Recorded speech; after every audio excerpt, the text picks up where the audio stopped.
जय हिंद साथियों, आप सभी का स्वागत करते हैं आपके अपने चैनल ASGK20 में। हम आपको लेकर अगर आप चैनल पर नए हो तो चैनल को सब्सक्राइब करें। चलो आगे ठीक है ना। चलिए तो पहला सवाल है साथियों, क्लास को अब शुरू करते हैं। पहला सवाल है कि हिम तेंदुए का घर यानी कि हेमिस राष्ट्रीय उद्यान ये कहां पर है। तो ये तो कहां पर है, ये तो साथियों लद्दाख में है। आप लोग ध्यान रखेंगे, आंसर आपका जाएगा डी के साथ। अगला सवाल देखिए कि निम्नलिखित में से किस योजना का उद्देश्य भारत में ग्रामीण गरीब लोगों को आवास प्रदान करना है। यानी कि कौन सी योजना के तहत गरीब लोगों को आवास दिया जाता है। समग्र शिक्षा, तो ये तो शिक्षा से संबंधित है। दीनदयाल उपाध्याय ग्रामीण कौशल योजना ये भी नहीं। राष्ट्रीय ग्रामीण आजीविका मिशन ये भी नहीं। साथियों प्रधानमंत्री आवास योजना के तहत गरीब लोगों को मकान दिया जाता है, एक आवास दिया जाता है। तो इसका जिनका भी आंसर ऑप्शन नंबर डी है, मैं कहूंगा बिल्कुल करेक्ट है। उसके बाद देखिए इनमें से कौन से वो विदेश यात्री थे जिसने जहांगीर के शासन काल में भारत की यात्रा की थी। यानी कि भारत की यात्रा किन्होंने की थी जब भारत के ऊपर साथियों जहांगीर का शासन चल रहा था। ये आपसे यहाँ पर पूछा जा रहा है।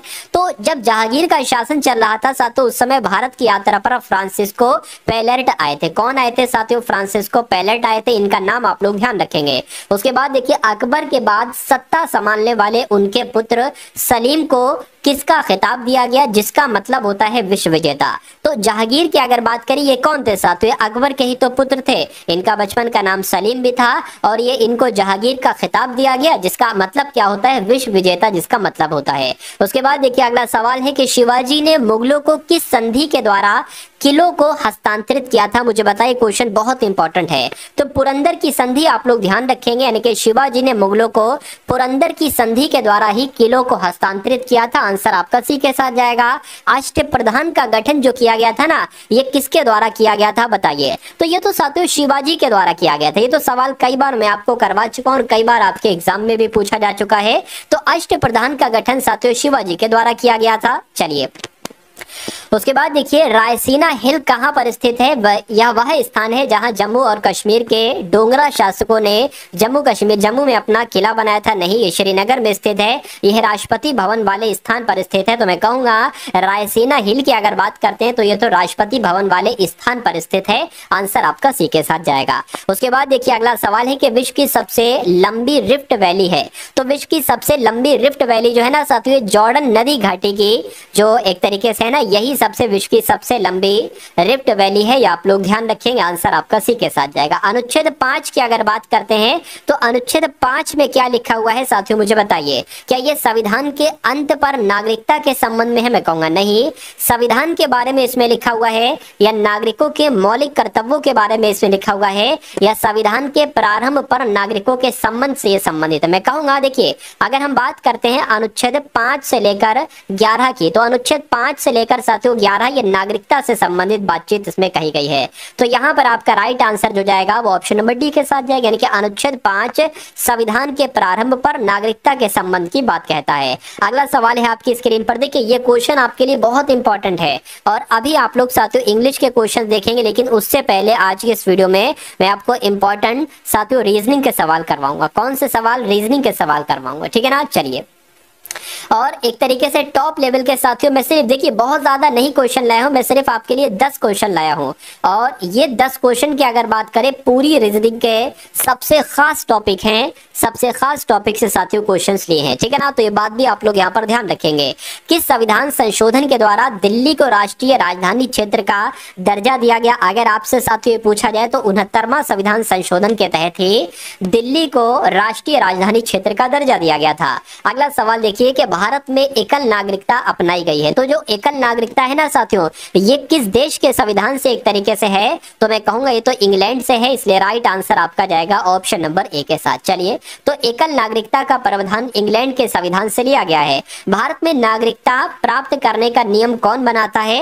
यानी कि भाई नागरिकता किसको दी जानी चाहिए या इससे संबंधित जो नियम होते हैं वो कौन बनाता है? तो ये काम संसद का होता है। कानून से संबंधित नियम है कुछ भी साथियों है तो इसका अधिकार होता है, मैं कहूंगा संसद का अधिकार होता है इसका। अगला सवाल है कि ऐसे सभी व्यक्ति जिन्होंने कब या उसके पश्चात भारत में जन्म ग्रहण किया हो उन्हें जन्मजात भारतीय नागरिक समझा जाएगा। ये क्या आपका राइट आंसर होगा? मैं आपको बता देता हूं साथियों, देखिए जिसने भी 26 जनवरी 1950, ठीक है ना, ये इस डेट को या उससे पश्चात भारत में जन्म ग्रहण किया हो उन्हें जन्मजात भारतीय यानी कि भारत का उन्हें नागरिक समझा जाएगा।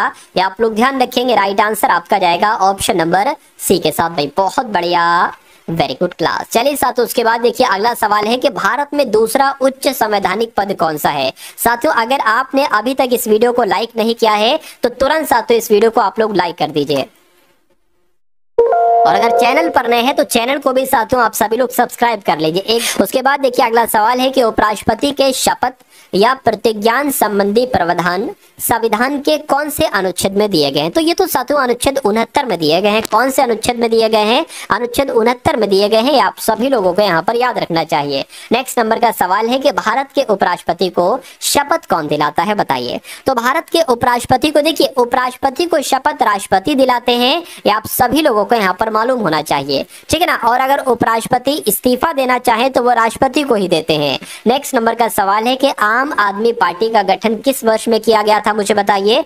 तो आम आदमी पार्टी का गठन कब किया गया था? 2012 में किया गया था। कब किया गया था साथियों?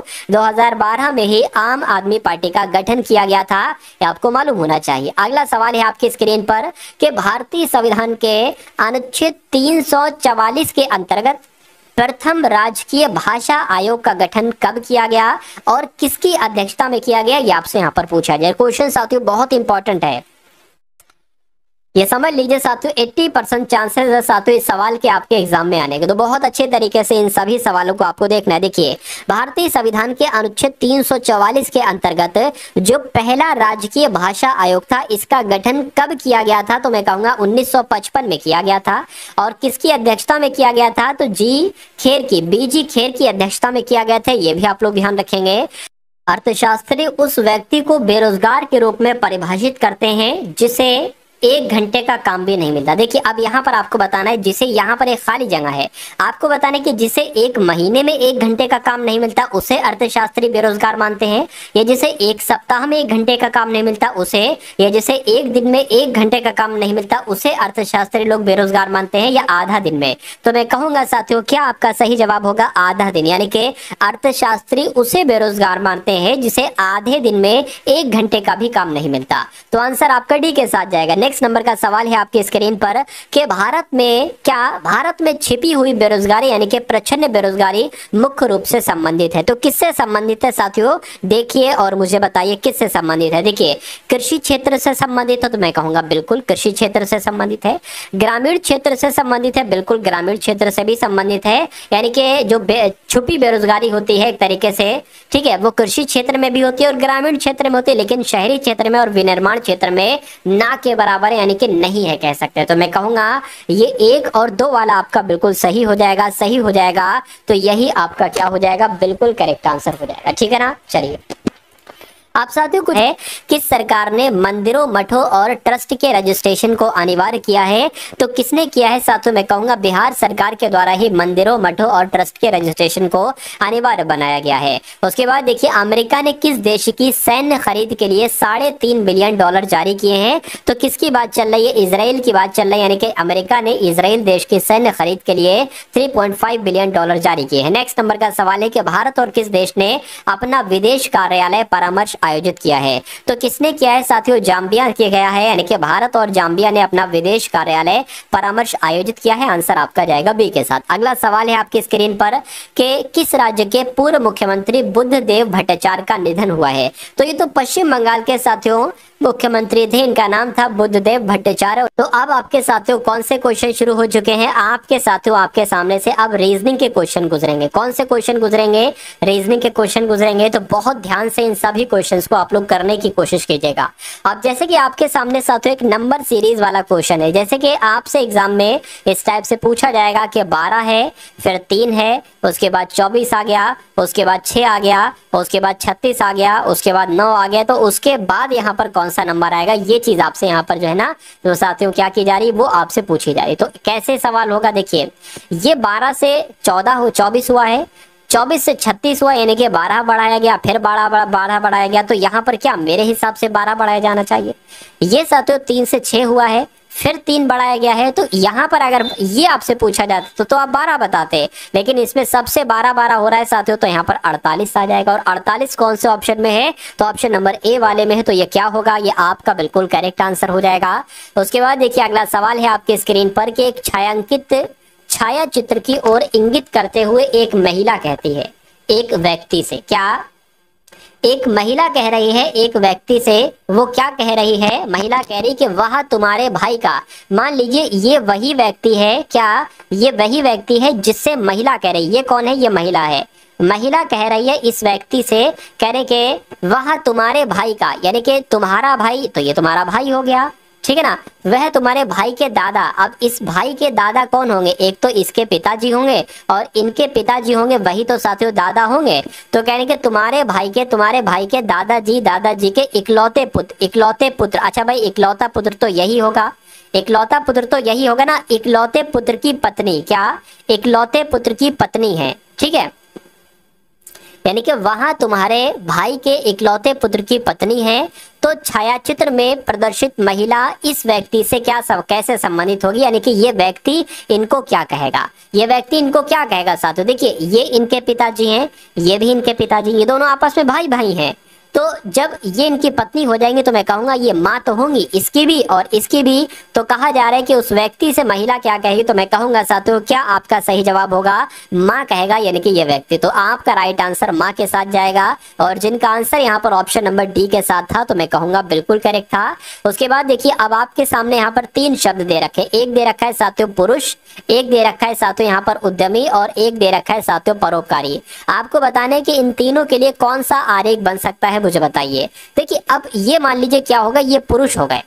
अब अगर बात करते हैं साथियों, मान लेते हैं कि कुछ पुरुष उद्यमी होते हैं, कुछ ठीक है, और कुछ उद्यमी पुरुष भी होते हैं, ठीक है ना। चलिए क्योंकि फीमेल भी तो उद्यमी कह सकते हैं ना। चलिए आप परोपकारी, कुछ पुरुष मान लीजिए साथियों परोपकारी हो गए, और कुछ उद्यमी भी क्या हो गए, परोपकारी हो गए। तो कुछ इस प्रकार का आरेख बनेगा, ऐसा बनेगा नहीं, ऐसा बनेगा नहीं, ऐसा बनेगा, ठीक है ना। कैसा बनेगा साथियों, मैं कह सकता हूं जैसा आपका ऑप्शन नंबर डी वाले में है। तो आपका right answer option number D के साथ जाएगा। उसके बाद देख लीजिए अगले नंबर का सवाल आपके स्क्रीन पर है साथियों, देखिए और मुझे बता दीजिए कि आपका राइट आंसर यहाँ पर किस ऑप्शन के साथ जाएगा। देखिए एक निश्चित कोड भाषा में WORD को DLIW लिखा जाता है, NOUN को MLFM लिखा जाता है। तो VERB को साथियों क्या लिखा जाएगा, मुझे बताइए। देखिए W से D हुआ है, तो W जैसे कि मान लीजिए मैं आपको बता देता हूँ, जिसके A का जो विपरीत होता है ना वो Z होता है, उसी प्रकार B का क्या होता है, Y होता है, C का क्या होता है, X होता है, और D का क्या होता है साथियों, W होता है,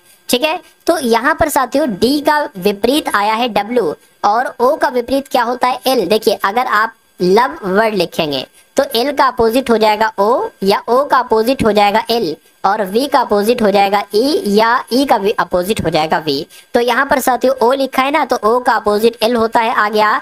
अगर बात करते हैं साथियों शर्ट, मान लीजिए यहाँ पर हम शब्द लिख रहे हैं क्या, शर्ट, तो S होता है, S का विलोम H हो जाएगा, और I का विलोम R हो जाएगा, या R का विलोम भी I हो सकता है। तो यहाँ पर I है, I का विलोम क्या आया है, R आया है, तो I का विलोम R मैंने आपको बताया, और D का विलोम W बताया। तो कुल मिला के साथियों जो लॉजिक है वो लॉजिक मेरी और आपकी समझ में आ चुका है। अपोजिट लेटर का खेल है यहाँ पर सिर्फ। देखिए LOVE मैंने आपको बताया था ना, तो ये V का अपोजिट E हो जाएगा, यानी कि V का अपोजिट यहाँ पर E आ जाएगा, और E कहाँ पर, एक तो यहाँ पर, एक यहाँ पर है, ठीक है। अब यहाँ पर अगर बात करें E, ठीक है, अच्छा ये तो E आ गया, तो E का अपोजिट क्या है, E का अपोजिट V है, तो यहाँ पर V आ जाएगा। तो E भी कौन से ऑप्शन में है, सिर्फ ऑप्शन नंबर डी में है। तो ये क्या होगा, ये आपका सही जवाब है। और उसके अलावा मैंने आपको बताया था साथियों शर्ट, तो R का अपोजिट क्या हो जाएगा, I हो जाएगा, इसलिए यहाँ पर I आ जाएगा। और B का अपोजिट मैंने आपको अभी बताया Y होता है, तो यहाँ पर साथियों Y आ जाएगा।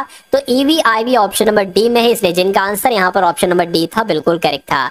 उसके बाद देखिए अगला सवाल है आपके स्क्रीन पर कि यदि प्लस का घटाना और भाग का योग कर दें, और साथियों यहाँ पर इज लेस देन का अगर बात करें, यहाँ पर तो गायब हो गया, एक चिन्ह साथियों यहाँ पर बनेगा, वो मैं आपको बता देता हूँ। देखिए भाग का योग क्या हो गया, प्लस हो गया। अब यहाँ पर ये वाला चिन्ह बनेगा, तो इसका अर्थ क्या हो जाएगा, गुणा, और इसका अर्थ क्या हो जाएगा, भाग। इतनी बात आपको समझ में आ गई, बिल्कुल समझ में आ गई। यानी कि मैं इसको यहाँ पर लिख देता हूँ कि अगर प्लस आ जाए ना तो प्लस का मतलब घटाना है, अगर भाग कहीं पर दिख जाए तो उसकी जगह पर साथियों योग यानी कि प्लस कर देना। अगर ऐसा चिन्ह कहीं पर दिख जाए तो इसका मतलब गुणा होता है, और ऐसा चिन्ह आपको कहीं पर दिख जाए तो उसका मतलब भाग होता है। तो इतनी जानकारी आप लोग ध्यान रखेंगे, मैं कहूंगा बिल्कुल ध्यान रखेंगे। उसके बाद देखिए अब अगर बात करें साथियों यहाँ पर क्या है, 79। अब यहाँ पर अगर बात करें साथियों 79 की अगर बात करें, 79 आ गया, ठीक है। अब यहाँ पर भी एक दिक्कत है, दिक्कत क्या है साथियों, यहाँ पर ये भाग का निशान है, ये मैंने भाग कर दिया, क्या कर दिया, भाग हो गया, ऊपर नीचे पॉइंट आ गए।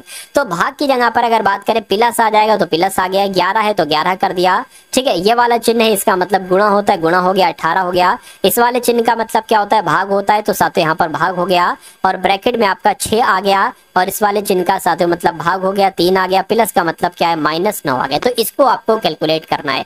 देखिए इसकी जगह पर क्या है, 3 एकम 3, 3 दूना 6, यानी कि इसकी जगह पर 2 आ जाएगा। अब भाग 18 है, इसकी जगह पर क्या आएगा, 2 एकम 2, 2 नीम 18 आ जाएगा। तो इसका पूरा का साथियों हम क्या लिख लेते हैं, 9 लिख लेते हैं। क्या लिख लेते हैं, इस पूरी की जगह पर 9 आ जाएगा, -9 हो जाएगा, ठीक है। गुणा आपका 11 प्लस आपका 79 हो जाएगा। अब 79 प्लस आपका 11 99 हो जाएगा, इसमें से 9 घटेगा, यानी कि 79 प्लस कितना हो जाएगा, 99 में से 9 जाएगा, 90 बचेगा। तो इसको एक बार टोटल कर लीजिए, 9 आ गया, और ये आपका 716 हो जाएगा, यानी कि 169 आपका बिल्कुल सही जवाब हो जाएगा।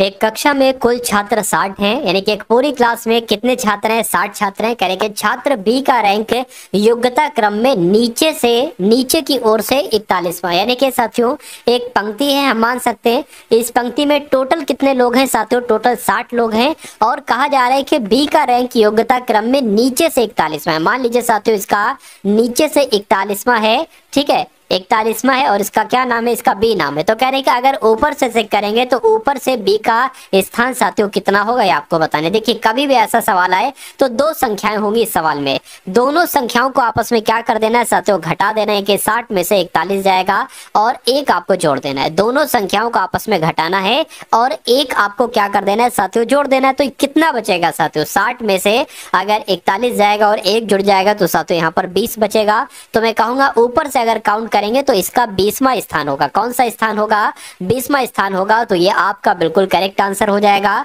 उसके बाद देखिए अगला सवाल है आपकी स्क्रीन पर। अच्छा एक सवाल की अगर बात करें ना, ये वाला आपके सामने था, देखिए अभी मैं साथियों इसको बड़ा कर देता हूं, और ये अच्छा सवाल है क्योंकि ऐसा सवाल भी आपसे यहाँ पर पूछा जाता है। तो इसकी अगर साथियों हम बात करते हैं, यहाँ पर अगर बात करें, देखिए एक सेकेंड, देखिए हाँ, इस सवाल को अगर बात करें साथियों, यहाँ पर क्या है, यहाँ पर आपको ये बताना है आखिर कि अगर ये दर्पण में दिखेगा तो ये कैसा दिखेगा, बताइए। देखिए बी की अगर बात करें, बी कैसा है तो बी कैसा दिखेगा, डी कैसा है तो डी कैसा दिखेगा, लेकिन जो सबसे अंत में होता है ना वो सबसे पहले दिखता है। यानी कि सी साथियों कुछ ऐसा दिखेगा, के कुछ ऐसा दिखेगा, और एस ऐसा दिखेगा, और 9 साथियों ऐसा दिखेगा, और डी आपका ऐसा दिखेगा, और बी आपका ऐसा दिखेगा। ऐसा कौन से ऑप्शन में है साथियों, ऐसा ए में है, नहीं, ऐसा तो साथियों ऑप्शन नंबर बी में है। तो आपका राइट आंसर किस ऑप्शन के साथ जाएगा, मैं कहूंगा ऑप्शन नंबर बी के साथ जाएगा। उसके बाद देखिए अगला सवाल है। अब इसकी अगर बात करें, इस सवाल में साथियों क्या है, के खाली जगह, टी खाली जगह, एस टी के एम, फिर खाली जगह आर एस टी, और फिर खाली जगह एम टी आर एस है, और फिर खाली जगह के एम खाली जगह आर एस टी है। आपको बताने के बीच में कौन कौन से लेटर आएंगे। तो यहाँ पर अगर बात करें साथियों, क्या हम कर लेते हैं, हमें एक काम ये करना होगा कि इनके पेयर बना लेने होंगे। देखिए कितने लेटर हैं, 1 2 3 4 5 6 7 8 9 10 11 12 13 14 15 16 17 18 19 20 21 22 23 24, यानी कि 24 है साथियों। तो कितने कितने के पेयर बन सकते हैं, ठीक है, 6 की भी बन सकते हैं। तो 6 की अगर बनाए, जैसे 1 2 3 4 5 6 ये अलग पेयर हो गया, 1 2 3 4 5 6 ये अलग हो गया, और 1 2 3 4 5 6 1 2 3 4 5 6 अलग हो गया, और 1 2 3 4 5 6 ये अलग हो गया। अब आप देख पा रहे होंगे कि अंत में साथियों आर एस टी आ रहा है, अंत में आर एस टी आ रहा है। तो यहाँ पर किसकी कमी है, आर की कमी है, लिख दीजिए, ठीक है। यहाँ पर आर एस टी की कमी है तो यहाँ पर टी लिख दीजिए। अब आप शुरू में देख रहे हैं साथियों के एम आ रहा है, के एम हो गया, के एम हो गया, तो यहाँ पर एम की कमी है, ये आपका के एम हो गया। अब आप देख रहे हैं पूरा आपका एक पेयर तैयार हो गया, यानी कि K M T R S T. तो के एम टी यहाँ पर टी आ जाएगा, आर एस टी लिखा हुआ है तो यहाँ पर के आ जाएगा, K M T R S T और K M T R S T. अब आपको करना यह है कि जो आपने साथियों यहाँ सर अपने पेन से लिखे ना वो यहाँ पर लिख लीजिए। तो आपने एम लिखा है, आपने आर लिखा है, आपने टी लिखा है, के लिखा है, टी लिखा है और फिर साथियों टी लिखा हुआ है। तो ऐसा कौन से ऑप्शन में साथियों एम आर टी के डबल टी, तो मैं कहूंगा ऐसा तो ऑप्शन नंबर बी में है और ये क्या होगा, ये आपका बिल्कुल करेक्ट आंसर हो जाता है। उसके बाद देखिए अगले नंबर का साथियों क्वेश्चन है आपकी स्क्रीन पर, देखिए कह रहे कि एक निश्चित कूट भाषा में फैमिली को Q X B J S D के रूप में लिखा जाता है। तो आपको ये बताना है कि फिल्मी को क्या लिखा जाएगा, यानी कि F I L M Y को क्या लिखा जाएगा। तो यहाँ पर अगर साथियों हम लॉजिक की बात करें, क्या लॉजिक की बात करें यहाँ पर साथियों कैसे क्या हो पाएगा, फटाफट आप लोग मुझे यहाँ पर बता दीजिए। देखिए अच्छा यहाँ पर अगर बात करें जो यहाँ पर वर्ड लिखे ना तकरीबन वही वर्ड यहाँ पर लिखे हैं। तो ऐसा तो नहीं कि F का कोड Q है तो इसका भी कोड Q हो जाएगा। I का कोड यहाँ पर I का कोड साथियों J है तो J हो जाएगा। क्या ऑप्शन में एक बार देखिए क्या कहीं पर QJ लिखा हुआ है, तो मैं कहूंगा बिल्कुल लिखा हुआ है। कहां पर लिखा हुआ है, ऑप्शन नंबर डी में लिखा हुआ है। और फुल चेक कर लीजिए। अब साथियों L का कोड क्या है, L का कोड यहाँ पर S हो जाएगा तो S आ गया। M का कोड साथियों क्या हो जाएगा, M का कोड आपका B हो जाएगा तो B आ गया।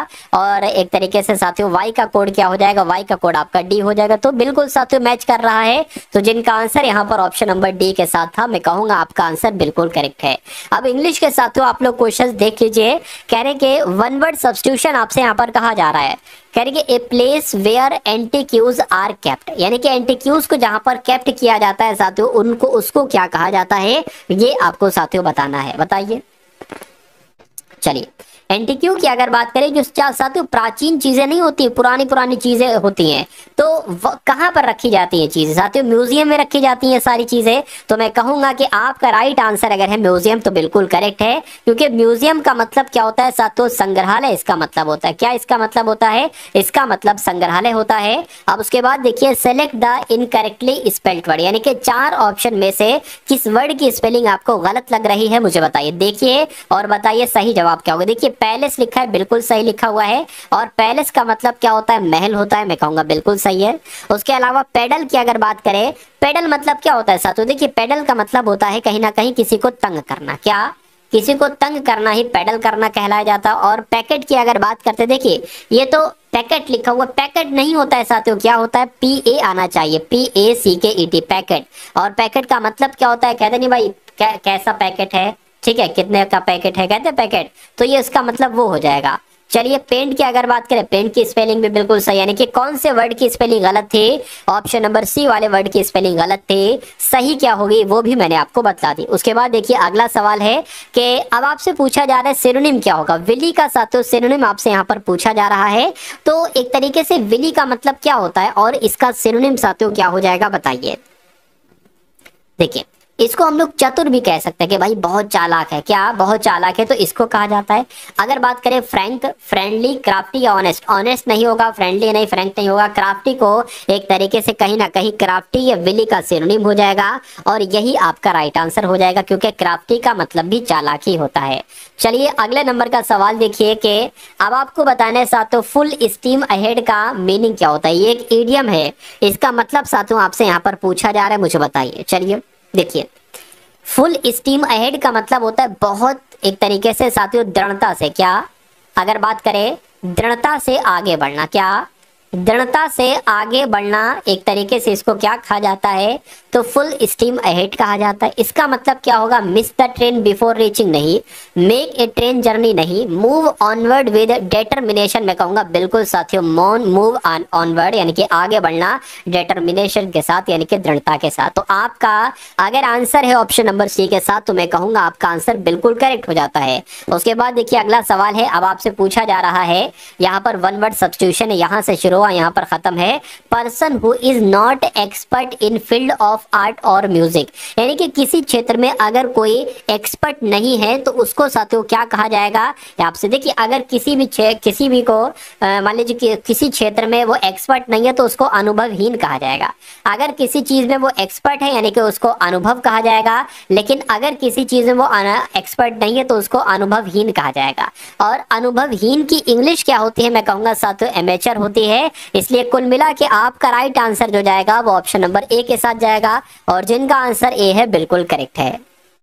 Select the correctly spelled word, select the correctly spelled word यानी कि आपको एक ऐसा ऑप्शन बताना है जिसकी स्पेलिंग बिल्कुल सही लिखे। देखिए ये लिखा हुआ है मेटालिक, तो मेटालिक की अगर बात करें तो METALLIC आना चाहिए। क्या आना चाहिए साथियों, LLIC आना चाहिए। तो ये स्पेलिंग गलत है, ये करेक्ट नहीं है। अगर यहाँ पर साथियों हम लोग बात करते हैं क्या लिखा हुआ है, वाइग्रसली लिखा हुआ है। वाइग्रसली की अगर बात करें इसका मतलब क्या होता है साथियों, उत्साह होता है, यानी कि उत्साह से भरा हुआ कोई अगर व्यक्ति है, उत्साह से भरा हुआ अगर कोई व्यक्ति है तो उसको कहा जाएगा वाइग्रसली। उसके अलावा साथियों लिखा हुआ है क्रिस्टलाइजेशन, तो क्रिस्टलाइजेशन की अगर बात करें यहाँ पर डबल L आएगा। क्या आएगा साथियों, डबल L आएगा। बाकी ये भी सही हो जाते हैं लेकिन अभी गलत है। कैरिंग की अगर बात करें इसकी सही स्पेलिंग होती है साथियों CARR। क्या साथियों, CARRYNG। ठीक है, तो मैं कहूंगा कि इसकी भी स्पेलिंग गलत है, यानी कि करेक्ट स्पेलिंग किसकी है, ऑप्शन नंबर बी वाले की है। तो ये आपका बिल्कुल करेक्ट आंसर हो जाएगा। उसके बाद देखिए अगला सवाल है। सवाल यहाँ से स्टार्ट हुआ है साथियों, यहाँ पर खत्म हुआ है। 4 सेगमेंट आपको दिख रहे होंगे, इसमें से गलत सेगमेंट आपको बताना है साथियों कौन सा है, मुझे बताइए। देखिए, Peter said then he was feeling unwell. Peter कह रहा है कि वो अच्छा महसूस नहीं कर रहा है। तो मैं कहूंगा देखिए आपने बचपन में पढ़ा होगा पीटर सेड दैट। क्या पढ़ा होगा, पीटर सेड दैट। मतलब अगर सैड आता है ना तो उसके बाद मोस्टली दैट का इस्तेमाल होता है, और दैट का मतलब होता है के। यहाँ पर क्या कि पीटर कह रहा है कि वह अच्छा महसूस नहीं कर रहा है, तो यहाँ पर देन की जगह पर क्या आना चाहिए, दैट आना चाहिए। यानी कि दिक्कत कहाँ पर है, दिक्कत देन में है, क्योंकि देन नहीं आना चाहिए साथियों, दैट आना चाहिए था। तो कुल मिला के अगर आपका जवाब यहाँ पर ऑप्शन नंबर डी के साथ था तो मैं कहूंगा बिल्कुल करेक्ट है। चलिए साथियों, अगर आपने अभी तक इस वीडियो को लाइक नहीं किया तो तुरंत वीडियो को लाइक कर दीजिए, और चैनल पर अगर आप लोग नए हैं चैनल को तुरंत सब्सक्राइब करके बेल आइकन पर भी क्लिक कर दीजिए। अब यहाँ पर अगर बात करें, यहाँ पर आपको एक वर्ड दे रखा है और पूछा जा रहा है कि इसका सर्टेनली का एंटोनिम्स क्या होता है। तो सबसे पहले हमें यह मालूम होना चाहिए कि सर्टेनली का मतलब क्या होता है। देखिए इसका मतलब होता है साथियों निश्चित। इसका मतलब क्या होता है, इसका मतलब होता है साथियों निश्चित। अब इसका एंटोनिम्स क्या हो सकता है, ठीक है। अब जैसे कि यहाँ पर अगर बात करें अनरीजनेबल, ये इसका एंटोनिम होगा, नहीं मैं कहूंगा, ठीक है। या प्रोलॉन्ग इसका एंटोनिम होगा, नहीं साथियों। डाउट हम लोग कह सकते हैं, क्या कह सकते हैं, डाउट का मतलब एक तरीके से क्या होता है, संदेह होता है। क्या होता है साथियों, संदेह होता है। यानी कि निश्चित का एंटोनिम क्या हो जाएगा, संदेह हो जाएगा, यानी कि सर्टेनली का एंटोनिम साथियों डाउट हो जाएगा। उसके बाद देखिए अगले नंबर का सवाल है आपकी स्क्रीन पर, कहने कि एस्यूज का एंटोनिम आपको बताना है। क्या साथियों, एस्यूज का एंटोनिम आपसे यहाँ पर पूछा जा रहा है, मुझे बताइए। तो सबसे पहले हमें यह मालूम होना चाहिए कि आखिर एस्यूज का मतलब क्या होता है। एस्यूज का मतलब होता है साथियों शांत करना। क्या इसका मतलब होता है, इसका मतलब होता है साथियों शांत करना। तो इसका उल्टा क्या हो जाएगा साथियों, अगर बात करें सूथ, तो सूथ नहीं होगा, क्योंकि सूथ का मतलब भी कहीं ना कहीं होता है शांत करना, ठीक है ना। चलिए डिक्रीज की अगर बात करते हैं साथियों, डिक्रीज का मतलब क्या होता है, एक होता है इंक्रीज, एक होता है साथियों डिक्रीज, यानी कि कम करना, ठीक है। उसके अलावा रिलीफ की अगर बात करते हैं तो रिलीफ का मतलब होता है साथियों राहत देना। क्या, राहत देना। अगर अच्छा हम प्रोवोक की अगर बात करें तो प्रोवोक की अगर बात करें साथियों, प्रोवोक का मतलब क्या होता है, किसी को भड़काना। क्या, किसी को भड़काना। तो मैं कहूंगा कि शांत करने का विलोम क्या हो जाएगा, भड़काना हो जाएगा, यानी कि एस्यूज का एंटोनिम क्या हो जाएगा, प्रोवोक हो जाएगा। उसके बाद देखिए अगला सवाल है साथियों इनोर अगर बात करते हैं इनरमस की, तो इनरमस का सिनोनिम आपसे यहाँ पर पूछा जा रहा है साथियों, क्या हो सकता है। आपका यहाँ पर बिल्कुल सही जवाब देखिए और मुझे बताइए आपका राइट आंसर क्या है। देखिए इनरमस की अगर बात करें, इनरमस का मतलब होता है साथियों बहुत बड़ा, यानी कि विशाल। इसका मतलब क्या होता है, इसका मतलब होता है बहुत बड़ा यानी कि विशाल। तो इसका सिनोनिम आपसे पूछा जा रहा है ना, तो यहाँ पर अगर बात करते हैं साथियों, देखिए ऑर्डिनरी का मतलब साधारण होता है, लिमिटेड का मतलब भाई कि ये तो लिमिटेड है यानी कि ये सीमित है, एक्सपेंसिव का मतलब क्या होता है साथियों महंगा होता है। अगर मैसिव की अगर बात करते हैं, मैसिव का मतलब भी होता है विशाल। मैसिव का मतलब क्या होता है, मैसिव का मतलब होता है विशाल। तो मैं कहूंगा इनरमस का सिनोनिम आपका क्या हो जाएगा, मैसिव हो जाएगा, और मैसिव आपका बिल्कुल राइट आंसर हो जाएगा। उसके बाद देखिए द चाइल्ड, अब यहाँ पर आपको बताने कि यहाँ पर कौन सा वर्ड आएगा, कलेक्टेड आएगा, रिक्वेस्ट आएगा, या डिमांडेड आएगा, या एडमिटेड आएगा, बताइए। देखिए यहाँ पर अगर बात करें द चाइल्ड क्या कर रहे हैं कि that he had broken the वेस, ठीक है, तो मैं कहूंगा यहाँ पर साथियों एडमिटेड आपका आ जाना चाहिए। कौन सा वर्ड आ जाना चाहिए, जो आपका ऑप्शन नंबर डी में लिखा हुआ है ना एडमिटेड, तो ये वाला वर्ड यहाँ पर आ जाना चाहिए। उसके बाद देखिए आपको सिनोनिम बताना है, किस वर्ड का सिनोनिम आपको बताना है। वियरी का आपसे यहाँ पर सिनोनिम पूछा जा रहा है, तो वियरी का सिनोनिम क्या हो सकता है, बताइए। वियरी का मतलब क्या होता है साथियों, थका हुआ। वियरी का मतलब होता है थका हुआ, पहली बात तो आप लोग ये ध्यान रखेंगे।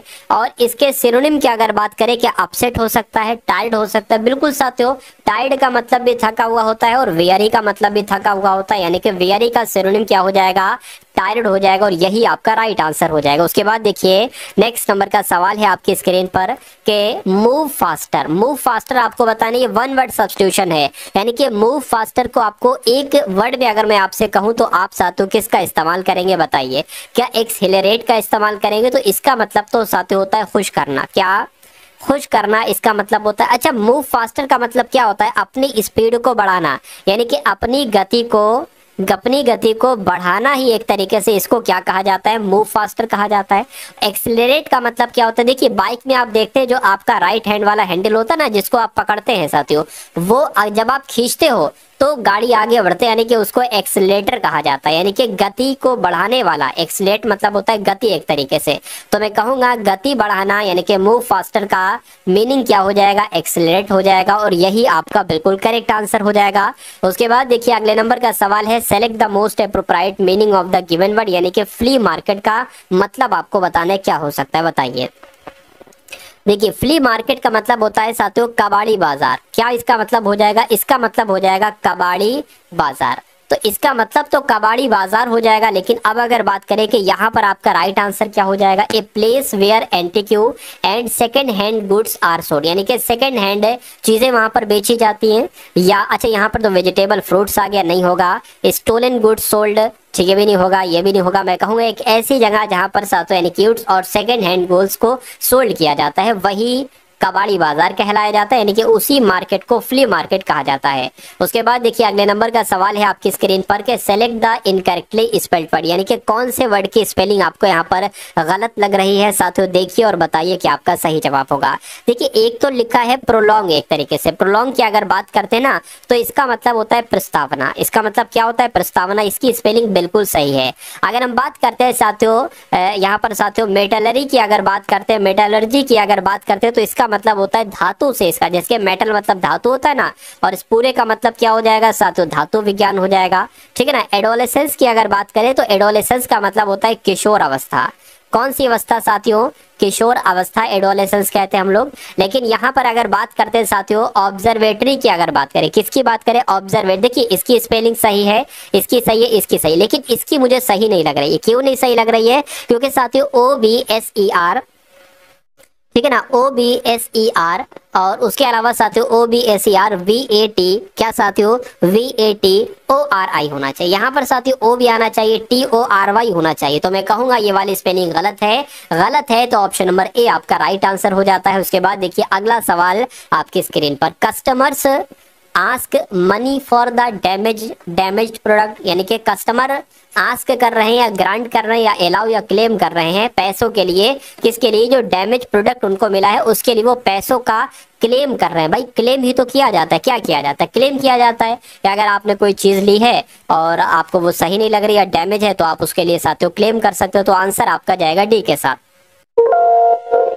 उसके बाद देखिए select the option that can be used as a one word substitution for the given group, यानी कि आपसे पूछा जा रहा है ए पार्टनर इन क्राइम, यानी कि एक ऐसा पार्टनर जो आपके क्राइम में शामिल हो, उसको साथियों क्या कहा जाएगा, मुझे बताइए, उसको क्या कहा जाएगा। ये इडियम है, इस इडियम का मतलब आपसे साथियों पूछा जा रहा है, मुझे बताइए। देखिए एक तरीके से जो क्राइम में शामिल हो उसको तो सह अपराधी कहा जाता है, जो अपराध में शामिल हो उसको क्या कहा जाएगा, सह अपराधी कहा जाएगा। ये बात तो आपको मालूम है। तो अब मुझे बता दीजिए, देखिए उसको फॉलोवर तो कहेंगे नहीं, उसको ओपोनेंट भी नहीं कहेंगे, उसको कंपेनियन भी नहीं कहेंगे, उसको कहेंगे साथियों एकम्प्लाइज। क्या कहेंगे? एकम्प्लाइज कहेंगे।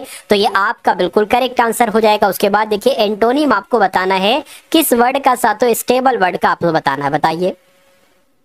चलिए अब यहां पर अगर बात करें स्टेबल का मतलब क्या होता है? स्टेबल का मतलब होता है स्थिर। क्या इसका मतलब होता है साथियों? इसका मतलब होता है स्थिर। तो स्टेबल का यानी कि स्थिर का एंटोनिम क्या हो जाएगा साथियों, मुझे बताइए। चलिए तो इसका साथी देखिए फिक्स तो हम लोग नहीं कह सकते, क्योंकि ये कहीं ना कहीं तो इसका सिनोनिम है। स्टेडी की अगर बात करते हैं, स्टेडी भी नहीं हो सकता। लेकिन शेकी की अगर बात करें, शेकी साथियों जरूर इसका एंटोनिम हो जाएगा। यानी कि स्टेबल का एंटोनिम क्या हो जाएगा साथियों? शेकी हो जाए, क्योंकि शेकी का मतलब कहीं ना कहीं अस्थिर होता है। क्या होता है साथियों?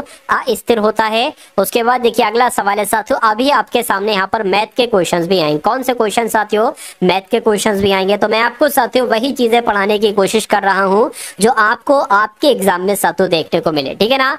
चलिए तो इनकरेक्टली स्पेल्ड वर्ड अब आपको बताने क्वेश्चन इंपॉर्टेंट है। ये क्या साथियों, जो भी इंग्लिश के क्वेश्चन मैं आपको करा रहा हूं वो सभी के सभी इंपॉर्टेंट है। तो आपके ये समझ लीजिए, अगर आपके पास अभी शिफ्ट नहीं है, आपकी कुछ दिन है, ठीक है, या जब भी आपका जितने घंटे के बाद भी आपका एग्जाम है, कल है, परसों है, उसके बाद है, तो मैं कहूंगा साथियों कि जो भी मैं आपको पढ़ाऊं, क्या जो भी मैं आपको साथियों पढ़ाऊं उसको मन से साथियों पढ़कर आप चले जाना, बहुत अच्छे तरीके से उसको स्टडी करके चले जाना साथियों। आपको बहुत फायदा अपने एग्जाम हॉल में, अपने शिफ्ट में साथियों यहां से देखने को मिलेगा, ठीक है ना। तो इनकरेक्टली स्पेल्ड वर्ड यानी कि कौन सा ऑप्शन आपको साथियों गलत लग रहा है, मुझे बताइए। चलिए देखिए इसकी स्पेलिंग सही है, ठीक है। अगर आर्चरी की बात करें तो एक ही जगह पर ई होना चाहिए। क्या होना चाहिए साथियों? ई होना चाहिए। और इसका मतलब क्या होता है? इसका मतलब होता है साथियों तीरंदाजी। इसका मतलब क्या होता है? तीरंदाजी। इसका मतलब होता है, ये भी आपको मालूम होना चाहिए, I must replying this letter immediately. तो यहाँ पर आपको अगर बात करें, अंडरलाइन है रिप्लाइंग दिस लेटर, इसकी जगह पर कौन सा यहाँ पर वर्ड आ जाएगा, ये आपसे साथियों पूछा जा रहा है। देखिए I must reply to this letter होना चाहिए, रिप्लाइंग दिस लेटर नहीं होना चाहिए। यानी कि इसकी जगह पर क्या आ जाएगा?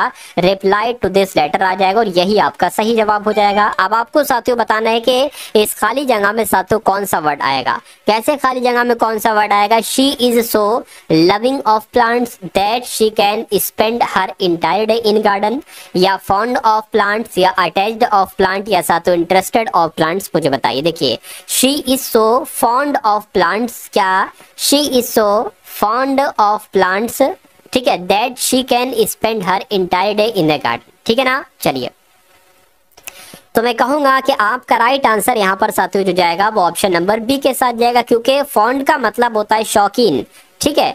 मैं कहूंगा वो बहुत ज्यादा प्लांट्स का शौकीन है, कि शी कैन स्पेंड, वो अपना स्पेंड करता है पूरा दिन गार्डन में ही, ठीक है। तो आपका राइट आंसर बी हो जाता है। उसके बाद देखिए अगला सवाल है, आपको बताना है सिनोनिम बताना है साथियों रैम्बलिंग का। तो रैम्बलिंग का भाई सिनोनिम क्या हो सकता है? सबसे पहले रैम्बलिंग की अगर बात करें, इसका मतलब क्या होता है साथियों? जो इंसान घूमता वगैरह नहीं है साथियों, भ्रमणशील उसको कहा जाता है, ठीक है, उसको रैम्बलिंग कहा जाता है। जो इधर से उधर, कभी इधर कभी उधर ऐसे करके कराता, मतलब एक जगह पे रुकता नहीं है, कभी इधर है तो कभी उधर चला गया, ठीक है, उसको रैम्बलिंग कहा जाता है। तो इसका सिनोनिम क्या हो सकता है, मुझे बताइए। लॉन्ग वाइंडेड, या एलोबरेट, या बोरिंग, या साथियों आर्टिकुलेट। मैं कहूंगा लॉन्ग वाइंडेड इस क्वेश्चन का राइट आंसर हो जाएगा, यानी कि इसका भी रैम्बलिंग का सिनोनिम लॉन्ग वाइंडेड हो जाएगा। आंसर आपका जाएगा ए के साथ। उसके बाद देखिए अपॉइंट का आपको बताना है एंटोनिम क्या होगा। क्या अपॉइंट की अगर बात करें साथियों, अपॉइंट का मतलब क्या होता है भाई? किसी को अपॉइंट करना, यानी कि किसी को नियुक्त करना। क्या करना? किसी को नियुक्त करना। लेकिन इसका एंटोनिम साथियों क्या हो जाएगा, ये आपसे कहा जा रहा है, किसी को सेलेक्ट करना, किसी को चूज करना, किसी को असाइन करना, नहीं साथियों किसी को डिसमिस करना। यानी कि अपॉइंट का एंटोनिम क्या हो जाएगा? डिसमिस हो जाएगा। डिसमिस हो जाएगा तो यही आपका क्या होगा? यही आपका बिल्कुल करेक्ट आंसर हो जाता है। उसके बाद देखिए साथियों, owing for his illness he could not achieve his goals, यानी कि वो अपने गोल्स जो ना वो अचीव नहीं कर पा रहा है। ओइंग फॉर के बाद साथियों एक सेगमेंट आ गया, यानी कि एक ये सेगमेंट है, एक ये सेगमेंट है, और एक आपका किधर गया साथियों? उसके बाद इलनेस के बाद साथियों एक ये सेगमेंट हो गया और एक आपका ये हो गया। आपको बताने की दिक्कत कहां पर, देखिए ये ओइंग फॉर हिज इलनेस, ठीक है, ही कुड नॉट अचीव, यानी कि अपनी बीमारी की वजह से कहीं ना कहीं वो अपने गोल्स को अचीव नहीं कर पा रहे। तो यहाँ पर ओइंग फॉर नहीं आना चाहिए, साथ ही यहाँ पर आना चाहिए ओइंग टू। ठीक है, तो ओइंग फॉर आपका क्या हो जाएगा, ये दिक्कत वाला हो जाएगा, इसलिए यही आपका राइट आंसर हो जाएगा। उसके बाद देखिए नेक्स्ट नंबर का सवाल है साधु, यहाँ पर भी वही चीज है क्या कि despite of being, despite of being, ये एक सेगमेंट आपको दिख रहा है, ए स्मॉल गर्ल, एक ये सेगमेंट आपको दिख रहा है, इसको थोड़ा बड़ा कर देता हूं। हाँ अब देखिए, despite of being A small girl she fought the बल ब्रेवली। तो यहाँ पर आपको बताने की दिक्कत साथियों कहाँ पर है, डिस्पाइट ऑफ being की जगह पर साथियों डिस्पाइट being आना चाहिए, डिस्पाइट ऑफ यहाँ पर नहीं आना चाहिए, यानी कि दिक्कत कहाँ पर है साथियों, दिक्कत यहाँ पर है। उसके बाद देखिए सेलेक्ट दैट है, यानी कि यहाँ पर अगर बात करें ब्राइटन विद लाइट का आपको वन वर्ड में आंसर देना है। तो ब्राइटन विद लाइट का मतलब क्या होता है साथियों, एक तरीके से कहीं ना कहीं उजाला होना, ठीक है, या एक तरीके से मतलब सब कुछ ब्राइट हो गया लाइट से, लाइट के साथ साथ। तो इसको क्या कहा जाता है, इसको साथ इलस्ट्रेट कहा जाता है। क्या कहा जाता है, इलस्ट्रेट कहा जाता है, ये आप सभी लोग यहाँ पर याद रखेंगे। उसके बाद देखिए अब साथ यहाँ पर आपके मैथ के क्वेश्चन शुरू हो चुके हैं। कौन से क्वेश्चन साथ शुरू हो चुके हैं, मैथ के क्वेश्चन आपके यहाँ पर शुरू हो चुके हैं। तो बहुत अच्छे तरीके से इन सभी सवालों को आप लोग देखिएगा। तो पहला सवाल आपकी स्क्रीन पर है, यहाँ पर के आरोही क्रम में ली गई 6 क्रमागत सम संख्या, यानी कि सम संख्याएं हैं, क्रम से लगी हुई हैं, और 6 संख्याएं हैं क्रमागत आरोही संख्याएं हैं। यानी कि इनका जो औसत आता है वो 107 आता है। तो अंतिम 3 संख्याओं का औसत क्या हो, निकाल दें, कोई दिक्कत नहीं। देखिए मान लीजिए अगर पहली सम संख्या x है, दूसरी सम संख्या x+2 होगी। अरे भाई पहली संख्या अगर 2 है तो दूसरी 4 होगी ना, यानी कि इसमें 2 प्लस करोगे। तो मान लीजिए पहली संख्या x है तो दूसरी x+2 होगी, तीसरी संख्या क्या हो जाएगी, x+4 हो जाएगी, और चौथी संख्या क्या हो जाएगी, x+6 हो जाएगी, और उसके बाद साथ x+8 हो जाएगी। इतनी बात आपको ध्यान है, ठीक है। और उसके बाद अगर बात करें x+ आपकी 10 हो जाएगी। कितनी हो गई, 1 2 3 4 5 6, ठीक है। और इनका औसत आपको जो दे रखा है वो 107 दे रखा है। तो मैं कहूंगा इन सभी, ये कितनी संख्याएं, 6 संख्याएं, बिल्कुल। अगर मैं आपसे पूछूं कि इन सभी 6 संख्याओं का योग कितना होगा, तो 6 की गुणा 107 में कर दो। तो जब 6 की गुणा 107 में करोगे तो 6 जंग 36, 6 सते 42, और 6 कम 6, यानी कि योगफल क्या आ जाएगा, योगफल आपका आ जाएगा 642, ठीक है ना। चलिए अब इतनी बात साथियों यहाँ पर क्लियर हो गई, ठीक है। इतनी बात अगर साथियों क्लियर हो गई तो बहुत अच्छी बात है। 107 की 6 से गुणा कराई, 6 चंग 36, 6 सते 42, 6 कम 6। तो अब अगर बात करें, अब इसको काउंट करिए, 1 2 3 4 5 6, यानी कि 6 x हैं। कितने x हैं, 6 x हैं, प्लस 10 8 18, 18 6 24, 24 28, 28 29 30, यानी कि 30 हो गया। यानी कि 6x प्लस 30 बराबर 642। तो मैं कहूंगा 6x बराबर कितना हो जाएगा, 6x बराबर 642 में से ये 30 इधर आ जाएगा साथियों, किधर, 642 माइनस 30 हो जाएगा। अब 6x बराबर कितना आ जाएगा साथियों, यहाँ पर 2 आ गया, यहाँ पर 1 आ गया, 6, यानी कि 612 हो गया। तो मैं कहूंगा x बराबर क्या हो गया साथियों, 612 बटे 6 हो गया, यानी कि 6 कम 6 0 लग गया, 6 दूना 12 हो गया। तो x बराबर साथियों कितना आ गया, 102 आ गया। तो अंतिम 3 संख्याओं का औसत क्या होगा, यानी कि इसका इसका इसका। देखिए x बराबर अगर 102 है तो x प्लस 6 बराबर कितना हो जाएगा, 108 हो जाएगा, ठीक है ना। और अगर x बराबर 102 है तो x प्लस 8 कितना हो जाएगा साथियों, 110 हो जाएगा, बिल्कुल। और x प्लस 2 बराबर ये कितना हो जाएगा, 112 हो जाएगा। तो इनका औसत आपसे पूछा जा रहा है, यानी कि इसको 3 से भाग कराना है। अब यहाँ पर थोड़ी सी हमें जगह चाहिए होगी, तो थोड़ी सी हम क्या ले लेते हैं साथियों, जगह ले लेते। इनको अगर आप टोटल करोगे 8 0 8 और 2 10 हो गया, 10 का 0 लग गया, 1 हासिल का लग गया, 2 3 और यहाँ पर 3 आ गया। अब इसको देख लीजिए, यहाँ पर भी 3 आ गया और इसकी 3 से भाग कर दीजिए, 3 एकम 3, 3 एकम 3 0 आ गया, यानी कि 110 आपका क्या आ गया, अंतिम 3 संख्याओं का औसत आ गया। तो यह क्वेश्चन आपके लिए साथियों बहुत इंपॉर्टेंट था, आपके एग्जाम को क्रैक करने के लिए बहुत इंपॉर्टेंट था, काफी इंपॉर्टेंट कॉन्सेप्ट था ये। उसके बाद देखिए नेक्स्ट नंबर का सवाल है आपकी स्क्रीन पर कि एक वस्तु के लिए 40% और 30% की 2 क्रमिक छूट दी गई है। तो अगर इनको एकल छूट हम माने, यानी कि ये 2 छूट ना देकर 1 छूट अगर दी जाए, तो ये कैसे क्या होगी, कितनी क्या होगी। देखिए एक इसका एक सूत्र होता है साथियों, वो मैं बता देता हूँ। पहली प्रतिशत दूसरा प्रतिशत, जैसे कि दोनों को जोड़ दीजिए, दोनों को जोड़ दिया, माइनस करा दीजिए और 40 गुणा 40% बटे गुणा 30% बटे 100 आ जाएगा। तो इन 2 जीरो से ये 2 जीरो कैंसिल हो जाएंगे, माइनस 4 तियां 12 हो जाएगा और ये 70 हो जाएगा। अब यहाँ पर साथियों 58 ही तो बचेगा। अब यहाँ पर अगर बात करें, देखिए अब बहुत ध्यान से आपको देखना है। तो पहले आपने ये करा और सूत्र होता है साथियों x plus Y minus X गुणा वाई बटे 100, यानी कि x पहला प्रतिशत वाई दूसरा प्रतिशत, बस। तो साथियों एक अगर समतुल्य एकल छूट की बात करें तो 58% जो है ना, ये क्या होगा साथियों, ये आपका आंसर आ जाएगा और यही आपका बिल्कुल करेक्ट आंसर। उसके बाद देखिए अगले नंबर का साथियों सवाल है आपकी स्क्रीन पर, देखिए और बताइए सही जवाब क्या होगा।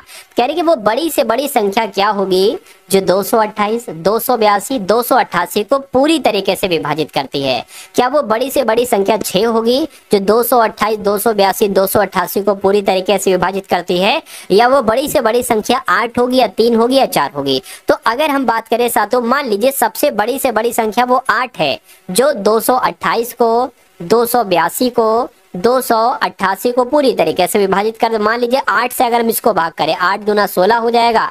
यहाँ पर क्या आ जाएगा साथियों आपका 68। तो 8 के पहाड़े में 68 तो आता ही नहीं है, 2 64 आता है। तो मैं कहूंगा ये आंसर नहीं हो सकता। अब इससे छोटी 6 है, मान लीजिए क्या, मान लीजिए अगर साथियों यहाँ पर हम कहें कि 6 आंसर है, यानी कि 6 से क्या ये पूरी तरीके से विभाजित हो रहा है। देख लीजिए 6 दूना 12, 6 तियां 18, 6 तियां 18 आ गया और 4 आ गया, 6 चंग 36, 6 42, 6 48, बिल्कुल पूरा कट गया। और 6 चौक आपका 24 और 6 पंजे 30, 6 चंग 36, 6 सत्ते 42, ये भी कट गया पूरा।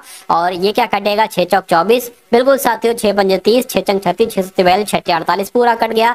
तो मैं कहूंगा कि आपका आंसर 6 हो जाएगा। यानी कि वो बड़ी से बड़ी संख्या ज्ञात कीजिए जो 228, 282 और 288 को पूरी विभाजित करते हैं, तो वो बड़ी से बड़ी संख्या 6 है। क्योंकि साथियों अगर मान लीजिए सपोज दैट 3 कट करेगी तो 300 छोटी संख्या हो जाएगी। 4 अगर मान लीजिए तीनों को कट कर दे तो 4 तो सबसे छोटी संख्या हो जाएगी, सबसे नहीं मतलब इससे तो छोटी हो जाएगी। चलिए उसके बाद देखिए अगले नंबर का सवाल है कि 108, 198 का HCF क्या होगा, मुझे बताइए। तो यहाँ पर साथियों 108 और 198 का HCF निकाल लेते हैं, महत्तम समावर्तक। 2 से कट करेंगे, 2 पंजे 10, 2 चौक 8 आ जाएगा, 2 नीम 18 साथियों, 2 नीम 18 आ जाएगा। 3 से कट करें तो 3 एकम 3, 3 सत्ते 21, 3 अट्ठे 24 आ गया और 3 तिया 9, 3 तिया 9 आ गया। यहाँ पर 3 से कट करें, 3 छंग 18 आ गया, 3 एकम 3, 3 एकम 3 आ गया। तो बस क्योंकि अब अगला अगर कट करेंगे ना तो हमें अलग अलग नंबर लेना पड़ेगा, यानी कि 2 तिया 6, 6 तिया 18। तो 18 आपका क्या हो जाएगा साथियों, HCF हो जाएगा। HCF हो जाएगा तो यही आपका सही जवाब हो जाएगा। रवि और सुमित के वेतन का अनुपात 2:3 है। यदि प्रत्येक के वेतन में 5,000 रुपए की वृद्धि कर दी जाए, यानी कि रवि के वेतन में भी 5,000 बढ़ा दी जाए और सुमित के वेतन में भी 5,000 रुपए बढ़ा दी जाए, तो दोनों का अनुपात 5:7 हो जाता है। तो वृद्धि के बाद सुमित का वेतन कितना होगा? देखिए बहुत सरल सवाल है, कुछ नहीं है इसमें। मैं आपको बता देता हूँ साथियों, रवि और सुमित का अनुपात कितना है। मान लीजिए साथियों कितना है, 2x है और कितना है साथियों 3x है। अरे भाई 2x है रवि का वेतन और 3x है सुमित का वेतन, तो इसमें 5-5 हजार बढ़ा दिए गए, तो 5-5 हजार हमने इसमें बढ़ा दिए 5-5 हजार रुपए, ठीक है ना। जब 5,000 रुपए बढ़ा दिए जाते हैं तो इनका अनुपात हो जाता है 5:7, तो 5:7 ये अनुपात हो गया। तो साथियों कुछ नहीं करना है, पूछा जा रहा है कि सुमित का वेतन कितना है। सुमित का वेतन 3x है, तो 3x की वैल्यू आपको निकालना है। यहां से कैलकुलेट करके हम x की वैल्यू निकाल लेंगे और फिर x की गुणा 3 से कर देंगे, हमारा आंसर आ जाएगा, यानी कि सुमित का वेतन हमें मालूम पड़ जाएगा। तो देखिए साथियों कैसे इसको करेंगे, क्रॉस मल्टीप्लाई कराइए। 7 की 2x से कराएंगे तो साथियों 14x आ जाएगा और 7 की 5,000 से कराएंगे तो 35,000 यहाँ पर आ जाएगा। उसके बाद अगर बात करें 5 की 3 से कराएंगे तो साथियों 5 तियां 15 हो जाएगा और यहाँ पर साथियों 25,000 आ जाएगा, ठीक है ना। 25,000 हो गया। अब यहाँ पर अगर बात करें साथियों देखिए बराबर करके ये 15x है, क्या है ये, क्या है 15x है, ये बराबर के उधर है 14x ना, तो इधर आएगा ये साथियों क्या हो जाएगा आपका माइनस का 14x हो जाएगा। अब अगर बात करें ये 35,000 है, क्या है ये साथियों 35,000 है। अब ये बराबर के उधर 25,000 ना इधर को आएगा साथियों, तो ये माइनस का हो जाएगा। तो अब देखिए x जो 15x में से 14x जाएगा, x बचेगा, तो x बराबर कितना बचेगा, 35,000 में से 25 हो जाएगा साथियों 10,000 बचेगा। तो 10,000 बचेगा ना, तो क्या होगा ये x का मान हमें मालूम पड़ गया है। तो अब 3x यानी कि सुमित का वेतन 3x है। 3x निकालने के लिए हम साथियों क्या करेंगे, 3 गुणा 10,000। 3 गुणा 10,000 का मतलब क्या होगा साथियों, 30,000 ही तो होगा। तो 30,000 क्या होगा, ये आपका बिल्कुल करेक्ट आंसर हो जाता है भाई। बहुत बढ़िया, वेरी गुड क्लास। अच्छा, यहाँ पर एक बात कही गई है, देखिए कह रहे कि प्रत्येक के वेतन में 5,000 की वृद्धि कर दी जाए तो अनुपात इतना हो जाता है। वृद्धि के बाद वेतन आपसे यहाँ पर पूछा जा रहा है, ये ध्यान रखिए। तो वृद्धि के बाद अगर वेतन पूछा जाए, वैसे तो ठीक है, अगर बिना वृद्धि के करा जाए तो 30,000 निकल रहा था, लेकिन 5,000 वृद्धि की गई तो साथियों कितना हो जाएगा, 35,000 हो जाएगा। 35,000 कौन से ऑप्शन में है, ऑप्शन नंबर ए वाले में है। चलिए उसके बाद देखिए अगला सवाल है, 18 भाग और उसके बाद 92 भाग 2 ऑफ 8 प्लस 31/4, इतना आपको समझ। अच्छा, ये 31/4 नहीं, ये 3 सही, क्या साथियों, ये 3 सही 1/4 है। तो 3 सही 1/4, इसकी जगह पे हम क्या लिख सकते हैं, 3 चौक 12, 12 एक, ठीक है, 3 चौक 12, 12 एक 13/4 यहाँ पर आ जाएगा। अब देखिए, अब यहाँ पर ऑफ लगा है ना, तो सबसे पहले ये ऑफ सॉल्व होगा। क्या भाग से भी पहले ऑफ सॉल्व होगा, बिल्कुल भाग से पहले भी ऑफ सॉल्व होगा। और इसका मतलब होता है गुणा, यानी कि 8 दूना 16, तो साथियों 16 ये आ गया, और भाग कितना आ गया, ये आपका 92 आ गया। इसको भूल जाइए थोड़ी देर के लिए। और यहाँ पर साथियों प्लस आ गया, यहाँ पर 13/4 आ गया। इतनी बात क्लियर है, बिल्कुल क्लियर है। अब देखिए, अब इसको अगर साथियों कट करें तो यह एक काम करिए, 92/16 कर लीजिए, और प्लस आपका 13 कितना 4 हो जाएगा। एक काम करिए साथियों, यहाँ पर 16 है ना, तो इसको भी 16 बना लो। कैसे 16 बनाओगे, 4 से इसकी गुणा कराना पड़ेगी, तो फिर 4 से इसकी भी गुणा कराना पड़ेगी, क्योंकि 4 से 4 कैंसिल हो जाएगा, बात आपकी वही पड़ेगी। तो यहाँ पर देखिए अब क्या आ गया, अब आपका यहाँ पर 16 आ गया, तो 16 यहाँ पर भी है, यहाँ पर भी, तो एक बार 16 आ जाता है। और 92 प्लस क्या, 92 प्लस 13 चौक कितने हो जाएंगे साथियों, 13 पंजे 65, 13 चौक कितने हो जाएंगे, 52 हो जाएंगे। तो यहाँ पर 52 आ गए। इन दोनों को आप साथियों जोड़ लीजिए, तो इनको जोड़ेंगे कितना आ जाएगा, 4 और आपका 9 4 कितना हो जाएगा साथियों, 14, यानी कि 16 ये आपका आ गया। इतनी बात क्लियर है, बिल्कुल क्लियर है। अब अगर इसको कट करें, 4 चौक आपका 16 हो गया, 4 चौक आपका 16 हो गया। ये एक काम करिए, 16 एकम 16, 16 नीम होते हैं 144। तो मैं कहूंगा अब ये 18 भाग है, यानी कि 18 भाग 9, तो मैं कहूंगा 18/9, यानी कि मैं कहूंगा 9 एकम 9, 9 दूना 18, तो 2 आ गया ना। तो 2 आपका, इसको पूरे को सॉल्व करके क्या आएगा, 2 आएगा। तो जिनका भी आंसर 2 पहले से आ गया था, मैं कहूंगा बिल्कुल करेक्ट है आपका। चलिए अब उसके बाद देखिए साथियों, यहाँ पर अगर बात करें साथियों, क्या कहा जा रहा है, देखिए सवाल को और बताइए सही जवाब आपका क्या होगा। कह रहे कि ए बी का 15% है, तो ए बी का 15% साथियों हम कर लेते। ए जो है ना, ये बी का, अब मैं आपको देखिए यहाँ पर एक बार बता रहा हूँ, ए जो है ना, ये बी का मतलब गुणा 15%, यानी कि 15/100। तो इसको पता हम कैसे लिख सकते हैं, A/B, क्योंकि ये बी इसके नीचे आ जाएगा और बराबर 15/100 आ जाएगा। तो क्या आ गया साथियों, 15/100 हो गया, यानी कि ए अगर 15 है तो बी 100 है। अब हम करेंगे पता क्या साथियों, इसका एक तरीके से इसका वो ले लेंगे, क्या ले लेंगे, इसका अनुपात निकाल लेंगे। इसको अगर कट करें, 5 तिया 15 और 5 दूना 10 और 20 आ गया, यानी कि ए बी कितना आ गया साथियों, 3/20 आ गया। इतनी बात क्लियर है। ऐसे ही बी और सी निकाल लीजिए, B/C बराबर क्या हो जाएगा, 12/100 हो जाएगा ना। तो इसको अगर कट करें साथियों 6 और यहाँ पर 50 आ गया, फिर कट करें तो 3 और 25 आ गया।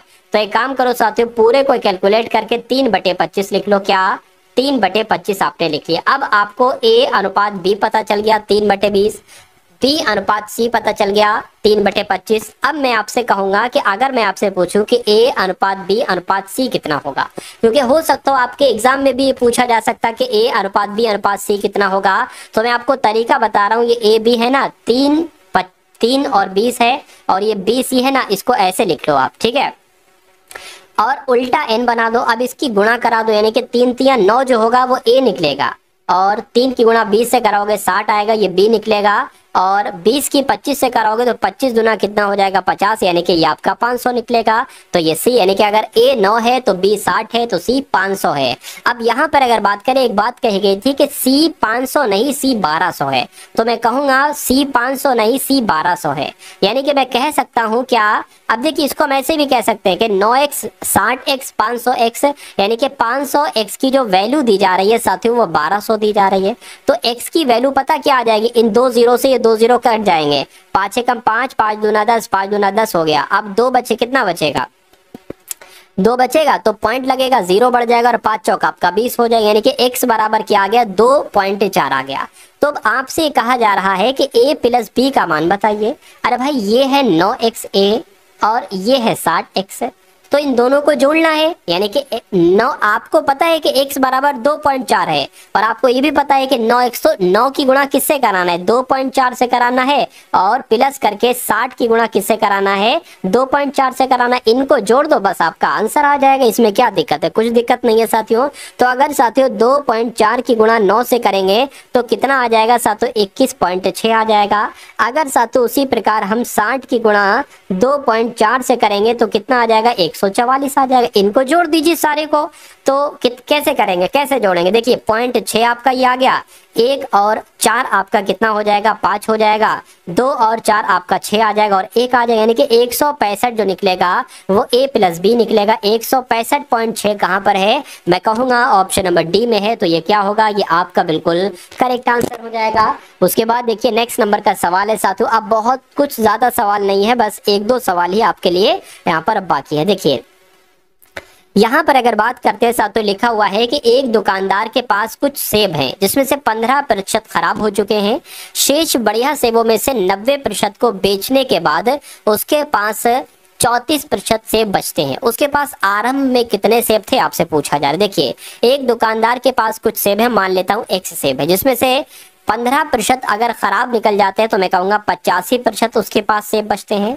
उसके बाद कहने के शेष बढ़िया सेबों में से 90% बेच देता है, तो जब 90% बेच देता है तो आप साथियों 10% सेब बचते हैं, तो उसके बाद उसके पास 34 सेब बढ़िया सेब बचते हैं। यानी कि जब इतना इतना कर दिया जाता है तो अब उसके पास 34 सेब बचते हैं। तो कहने के उसके पास आरंभ में कितने सेब थे, यानी कि x का मान आपसे पूछा जा रहा है। हमने x को क्या माना था, दुकानदार के पास कुछ सेब, हमने सेब इसको माना था, तो x का मान निकाल लीजिए। इस 0 से ये 0 आपका कैंसिल हो गया, 5 एकम 5, 5 सत्ते 35 हो गया, यहाँ पर 20 आ गया। अब x बराबर आ गया आपका साथियों 34 गुणा 20 और साथियों क्या आ जाएगा, ये वाला 10 आ जाएगा, ये 10 आ जाएगा, बटे में क्या आ जाएगा, बटे में 17 आ जाएगा, 17 कम 17, 17 दूना 34 हो जाएगा। ये हो जाएगा 200, 200 के गुणा साथियों 2 से कराओगे तो 400 आ जाएगा, यानी कि x का मान आपका क्या निकलेगा 400 निकलेगा और 400 आपका बिल्कुल करेक्ट आंसर हो जाता है। उसके बाद देखिए नेक्स्ट नंबर का साथियों सवाल है आपकी स्क्रीन पर, देखिए और मुझे बताइए कि आपका सही जवाब साथियों क्या हो सकता है। चलिए 45 रुपए की धनराशि कितनी साधारण ब्याज दर पर 3 वर्षों के बाद 5300 हो जाती है। देखिए अब यहाँ पर धनराशि दे रखी है, यानी कि p का मान आपको दे रखा है, कितना दे रखा है 4500। यहाँ पर आपको वर्ष दे रखा है, यानी कि t दे रखा है साथियों 3 वर्ष दे रखा है, बिल्कुल दे रखा है। और आपको साथियों यहाँ पर मिश्र धन यानी कि a का मान भी दे रखा है, कितना दे रखा है साथियों 5310 दे रखा है। आपसे ब्याज दर पूछी जा रही है, यानी कि r का मान आपसे पूछा जा रहा है। देखिए ब्याज दर का फॉर्मूला क्या होता है, r बराबर, ठीक है, r बराबर SI इंटू 100 बटे P गुणा T। आपके पास T भी है, P भी है, आपके पास 100 की जगह 100 लिख देंगे। साधारण ब्याज आपको निकालना है। साधारण ब्याज कैसे निकाला जाता है, मिश्रधन में से 4500 को यानी कि मूलधन को घटाया जाता है, मिश्रधन आ जाता है, तो 5310 में से 4500 को घटाओगे तो साथियों 810 आ जाएगा, गुणा 100 आ गया। P कितना है साथियों 4500 हो गया और आपका T कितना है 3 वर्ष है। ये आपका क्या है, ये आपकी दर है यानी कि R है। तो मैं कहूंगा इन 2 0 से ये 2 0 कैंसिल, 3 एकम 3, 3 दूना 6, 3 सत्ते 21 हो जाएगा, 0 आ जाएगा, यानी कि 270 बटे 45 आ गया। 3 से कट करें तो 3 एकम 3, 3 पंजे 15 आ गया, 3 नियम 27, 15 एकम 15, 15 छंग आपका 90 हो जाएगा, यानी कि R बराबर जो निकलेगी वो 6% निकलेगी। 6% कौन से ऑप्शन में है,